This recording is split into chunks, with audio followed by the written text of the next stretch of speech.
video is a simple one, brought on by a thought I had the other day when I was pulling into my garage.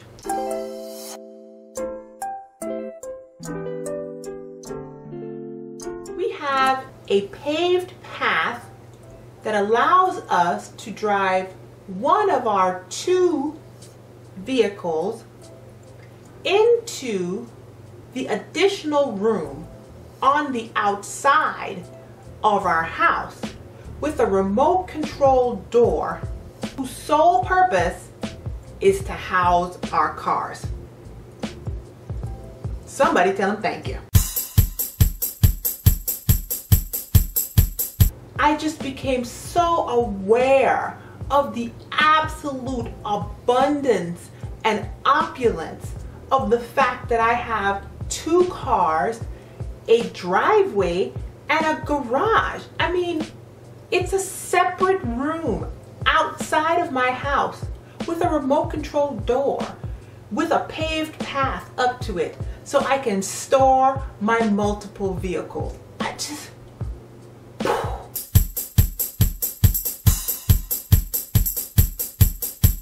Don't even get into the house. Instead of having to pitch a tent and cut wood and go collect dirty water miles away, fight off animals and disease, etc., I have a solid, permanent structure, 3 floors, right? Temperature controlled, with running water that's piped in for me, and separate rooms for me to clean myself off, and little tiny rooms solely for me to put my clothes in. I just...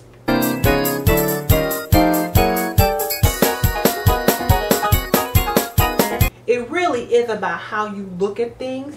Sometimes the situations in our lives overshadow our perspective on what we actually have. It is so abundant and opulent for me to sit inside of this building and have these lights and this camera and this fan and change my jewelry to match my shirt, and I'm about to go downstairs and select from multiple options what I'm going to eat.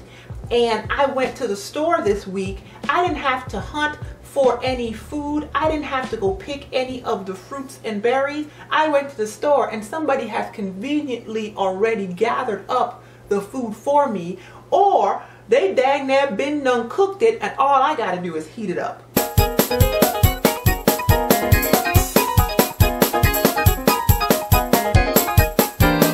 How do you remain joyful when you struggle with depression? How do you remain joyful when your first and only child is born with a bevy of medical problems? How in the world are you still able to get on this camera? It is an active and intentional daily choice to remain grateful and to change my perspective. So remember, when things are happening in your life that seem like they are never going to end, and it's a situation where you feel like there is no out, and even when God hands you something that you don't want, you have so many other things to focus on. I remember watching this guy on television who had moved from an African country where water was scarce, in an area where they have those fountains that shoot up out of the ground, and you know, the little kids are playing in the water, and he just stood there staring at it, and he just said, so much clean water. In this country, we have so much clean water that we just shoot it out the ground and we, run in it and we make fountains and we throw coins in it. Meanwhile, people in other countries would be drinking that water. It's a message for you and it's a message for me, because I am not perfect and I do not always think that way. But I choose every morning to get up and decide what am I going to focus on.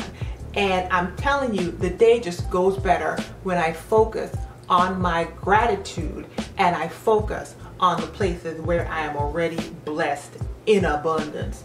Let the church say amen. And on that note, Please subscribe to my channel because this month I am doing Veda, which is vlog every day in August. And so you should look out for a video from me tomorrow. Thumbs up this video if it encouraged you, and leave me a comment down below even if you just want to say hi. Until tomorrow, be grateful. Bye y'all. No more trying to look like somebody else. Yeah, said I gotta be me. Yeah, said I gotta be, I gotta be me. Yeah, I gotta be me. Yeah, I got to be me.